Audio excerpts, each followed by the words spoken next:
ഗാസയിൽ ആയുധ സംഭരണ കേന്ദ്രം ലക്ഷ്യമാക്കി വ്യോമാക്രമണം. ഹമാസ് നേതാവിനെ വധിച്ചതായും ഇസ്രായേൽ വെളിപ്പെടുത്തൽ. വീഡിയോ സഹിതമാണ് ഇസ്രായേൽ വെളിപ്പെടുത്തൽ നടത്തിയിരിക്കുന്നത്. അതും ഹമാസിന്റെ പ്രധാന നേതാക്കളിൽ ഒരാളാണ് കൊല്ലപ്പെട്ടത് എന്നുകൂടി അറിയുമ്പോഴാണ് ഹമാസിനുണ്ടായ തിരിച്ചടിയുടെ ആഘാതം വ്യക്തമാകുന്നത്. ഹമാസിന്റെ ആക്രമണ പോരാട്ടങ്ങൾക്ക് നേതൃത്വം നൽകുന്ന നാസർ മൂസയാണ് കൊല്ലപ്പെട്ടത്. ഗാസ മുനമ്പിലെ ഖാൻ യൂനിസിൽ പ്രവർത്തിച്ചിരുന്ന ആയുധ സംഭരണ കേന്ദ്രവും ഇസ്രായേൽ തകർത്തിട്ടുണ്ട്. ഗാസയിൽ തുടരുന്ന പട്ടിണി മരണങ്ങൾക്കും ഗാസയുടെ നിയന്ത്രണം ഇസ്രായേൽ ഏറ്റെടുത്തേക്കുമെന്നുമുള്ള ആശങ്കയ്ക്കിടെയാണ് അരക്ഷിതാവസ്ഥ ഏറ്റി ഈ ആക്രമണ വാർത്ത കൂടി പുറത്തുവരുന്നത്. ഇക്കഴിഞ്ഞ ഓഗസ്റ്റ് 9-നായിരുന്നു ആക്രമണം നടത്തിയത് എന്ന് ഇസ്രായേൽ സൈന്യം വ്യക്തമാക്കുന്നുണ്ട്. 9 ദിവസങ്ങൾക്ക് ശേഷമാണ് ഇസ്രായേൽ ആക്രമണ വിവരം വീഡിയോ തെളിവ് സഹിതം പുറത്തുവിടുന്നത്. 4 മാസത്തിനിടെ ഗാസയ്ക്കും ഹമാസിനും നേർക്കുണ്ടായ രണ്ടാമത്തെ വലിയ തിരിച്ചടിയാണ് ഇത്. ഇക്കഴിഞ്ഞ മെയ് മാസത്തിലും ഹമാസിന് വലിയ തിരിച്ചടി നേരിട്ടിരുന്നു. അന്ന് ഹമാസ് റഫ ബ്രിഗേഡ് കമാൻഡറായിരുന്ന മുഹമ്മദ് ഷബാനാണ് ഇസ്രായേൽ ആക്രമണത്തിൽ കൊല്ലപ്പെട്ടത്. ഇതിന് തൊട്ടു പിന്നാലെയാണ് മറ്റൊരു പ്രധാന നേതാവ് കൂടി ഇസ്രായേൽ ആക്രമണത്തിനിരയായി കൊല്ലപ്പെടുന്നത്. മുഹമ്മദ് ഷബാനയുടെ അടുത്ത അനുയായിയായിരുന്നു നാസർ മൂസ. റഫ ബ്രിഗേഡിലെ രഹസ്യാന്വേഷണ മേധാവിയും നിരീക്ഷണ സംവിധാനത്തിന്റെ തലവനും കൂടിയായിരുന്നു ഇദ്ദേഹം.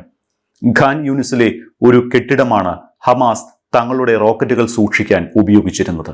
ഈ കെട്ടിടം തകർത്തുവെന്നാണ് വീഡിയോ സഹിതം IDF അവകാശപ്പെട്ടിരിക്കുന്നത്. കഴിഞ്ഞയാഴ്ച ചേർന്ന ഇസ്രായേൽ മന്ത്രിസഭാ യോഗം സുപ്രധാനമായ ഒരു തീരുമാനത്തിന് അംഗീകാരം നൽകിയിരുന്നു. ഗാസയുടെ നിയന്ത്രണം ഇസ്രായേൽ ഏറ്റെടുക്കുമെന്നും ഗാസയിൽ പൗരഭരണകൂടം സ്ഥാപിക്കുമെന്നുമായിരുന്നു അത്. വലിപ്പച്ചെറുപ്പമില്ലാതെ ഇസ്രായേലിന്റെ തീരുമാനം ലോകരാഷ്ട്രങ്ങൾക്കിടയിൽ വലിയ എതിർപ്പിനിടയാക്കിയിരുന്നു. ഇതിനെതിരെ വൻകിട ലോകശക്തികൾ പോലും ഇസ്രായേലിനെ എതിർത്ത് രംഗത്ത് വന്നു. ഇസ്രായേലിന്റെ വിവാദ തീരുമാനം വന്ന് ദിവസങ്ങൾക്കകമാണ് വ്യോമാക്രമണം നടന്നത് എന്നതുകൂടി ഇതിനോട് ചേർത്ത് വായിക്കണം. ഇതോടൊപ്പമാണ് ഇസ്രായേലിനെ ഉദ്ധരിച്ച് അന്താരാഷ്ട്ര മാധ്യമങ്ങൾ പുറത്തുവിട്ട മറ്റൊരു വാർത്തയും കൂട്ടി വായിക്കേണ്ടത്. ഗാസയെ ഇസ്രായേൽ ഏറ്റെടുത്തേക്കുമെന്ന അഭ്യൂഹങ്ങൾക്കിടെ ഗാസയിലെ ജനങ്ങളെ ആഫ്രിക്കൻ രാജ്യമായ സുഡാനിലേക്ക് മാറ്റി പുനരധിവസിപ്പിക്കാൻ ഇസ്രായേൽ ആലോചിക്കുന്നുണ്ട് എന്നാണ് അന്താരാഷ്ട്ര വാർത്താ ഏജൻസിയായ റോയിട്ടേഴ്സ് റിപ്പോർട്ട് ചെയ്തത്. ദക്ഷിണ സുഡാൻ വിദേശകാര്യമന്ത്രി സമയ കുംബയുമായി ഇസ്രായേൽ പ്രധാനമന്ത്രി ബെഞ്ചമിൻ നെതന്യാഹു ചർച്ച നടത്തിയതായും ചില വിശ്വസനീയ സോഴ്സുകളെ ഉദ്ധരിച്ച് റോയിട്ടേഴ്സ് റിപ്പോർട്ട് ചെയ്യുന്നുണ്ട്. പലസ്തീൻ ജനതയെ നാടുകടത്തി പലസ്തീനെ ഒന്നടങ്കം കൈയടക്കാനുള്ള ഇസ്രായേൽ പദ്ധതിയായിട്ടാണ് ഇതിനെ കാണേണ്ടത്. ഗാസ വിട്ടുപോകാൻ ആഗ്രഹിക്കുന്നവർക്ക് ഒരു ലക്ഷ്യസ്ഥാനം കണ്ടെത്താൻ ഏതാനും രാജ്യങ്ങളുമായി ബന്ധപ്പെട്ടിരുന്നതായി നെതന്യാഹു തന്നെ കുംബയുമായുള്ള കൂടിക്കാഴ്ചയ്ക്ക് ശേഷം പറഞ്ഞിരുന്നതായി റോയിട്ടേഴ്സ് റിപ്പോർട്ട് ചെയ്യുന്നു. പുനരധിവാസ വാർത്തയോട് ഇസ്രായേലി അധികൃതർ പ്രതികരിച്ചിട്ടില്ലെങ്കിലും നിഷേധിച്ചിട്ടില്ല എന്നുകൂടി ഇതിനോട് ചേർത്ത് വായിക്കണം. കാലങ്ങളായി രാഷ്ട്രീയ വംശീയ അസ്ഥിരത അനുഭവിക്കുന്ന ഒരു രാജ്യമാണ് ദക്ഷിണ സുഡാൻ. അത്തരമൊരു രാജ്യത്തേക്ക് ഇപ്പോൾ തന്നെ വംശീയ ഉന്മൂലനം ഭീഷണി നേരിടുന്ന ഒരു ജനതയെ നാടുകടത്താൻ ശ്രമിക്കുന്നതിലൂടെ ഇസ്രായേൽ ലക്ഷ്യം വെക്കുന്നത് എന്തായിരിക്കുമെന്ന് ഊഹിക്കാവുന്നതേയുള്ളൂ. വംശീയമായും രാഷ്ട്രീയമായും ഒരു ജനതയെ ഇല്ലായ്മ ചെയ്യുകയാണ് ഇസ്രായേലിന്റെ ലക്ഷ്യം. എന്നാൽ ഇത്തരമൊരു നീക്കത്തെ എന്ത് വില കൊടുത്തും എതിർക്കുമെന്ന് പലസ്തീൻ വ്യക്തമാക്കിയിട്ടുണ്ട്. മറ്റൊരു കാര്യം, ഇസ്രായേലിന്റെ ഏക ആഗോള പിന്തുണക്കാരായ അമേരിക്ക പോലും ഇക്കാര്യത്തിൽ ഇസ്രായേലിനെ പിന്തുണയ്ക്കാൻ തയ്യാറായിട്ടില്ല എന്നതുകൂടി ഇതുമായി ചേർത്ത് വയ്ക്കാം. ഗാസയിൽ പട്ടിണി മരണങ്ങൾ നാൾക്കുനാൾ വർദ്ധിച്ചു വരികയുമാണ്. ഭക്ഷണവും വെള്ളവും കിട്ടാതെ ദുരിതത്തിലായ ഗാസയിലെ പാവം ജനങ്ങൾ വിശപ്പിനോട് പൊരുതി മരണത്തിന് കീഴടങ്ങുന്നു. പട്ടിണി കിടന്ന് അനുദിനം മരിക്കുന്ന നിസ്സഹായരായ ഒരു കൂട്ടം ജനതയെ ആക്രമിച്ചും ഇല്ലായ്മ ചെയ്യുകയാണ് ഇസ്രായേൽ. ഭക്ഷണവും വെള്ളവും കിട്ടാതെ പട്ടിണി കിടക്കുന്ന ജനതയ്ക്ക് സഹായം വിതരണം ചെയ്യുന്ന കേന്ദ്രത്തിന് നേർക്കുപോലും ഇസ്രായേലി സൈന്യം ആക്രമണം അഴിച്ചുവിടുന്നുണ്ട്. കഴിഞ്ഞ ദിവസം 11 പേർ പട്ടിണി മൂലം മരിച്ചപ്പോൾ സഹായ വിതരണ കേന്ദ്രം ആക്രമിച്ചതിലൂടെ 12 പേരാണ് കൊല്ലപ്പെട്ടത്. ഒരു പിഞ്ചു കുഞ്ഞും മാതാപിതാക്കളുമടക്കം 25 പേരാണ് ഇന്നലെ ഒരു ദിവസം മാത്രം ഇസ്രായേൽ ആക്രമണത്തിൽ കൊല്ലപ്പെട്ടത്. ലക്ഷ്യം വെക്കുന്നത് ഹമാസിന്റെ സൈനിക ശേഷി ഇല്ലാതാക്കുകയാണ് എന്നും സാധാരണ ജനങ്ങളെ ബാധിക്കാതിരിക്കാൻ ശ്രമിക്കുന്നുണ്ട് എന്നും ഇസ്രായേൽ അവകാശപ്പെടുന്നുണ്ട് എങ്കിലും കൊല്ലപ്പെട്ടത് മുഴുവൻ സാധാരണക്കാരാണ് എന്നാണ് കണക്കുകൾ വ്യക്തമാക്കുന്നത്. സഹായ വിതരണ കേന്ദ്രങ്ങളിൽ മെയ് അവസാനം മുതൽ ഇതുവരെയുണ്ടായ ആക്രമണങ്ങളിൽ 1760 പേർ കൊല്ലപ്പെട്ടതായാണ് UN കണക്കുകൾ വ്യക്തമാക്കുന്നത്.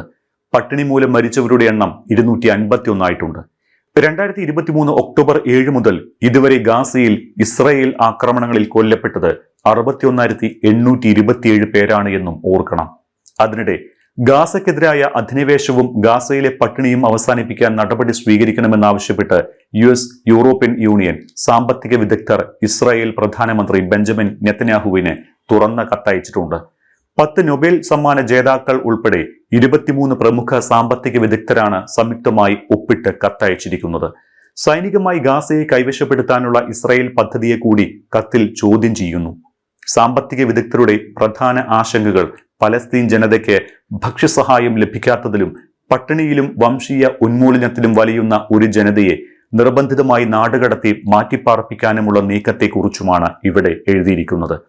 ഗാസയിലെ 21 ലക്ഷം വരുന്ന ജനസംഖ്യയിൽ 1/3 പേരും ഭക്ഷണമില്ലാതെ നിരവധി ദിവസങ്ങൾ കഴിഞ്ഞതായുള്ള ഐക്യരാഷ്ട്രസഭയുടെ ഡാറ്റ കൂടി ഈ സാമ്പത്തിക വിദഗ്ധ സംഘം ഉദാഹരണമായി ചൂണ്ടിക്കാട്ടുന്നു.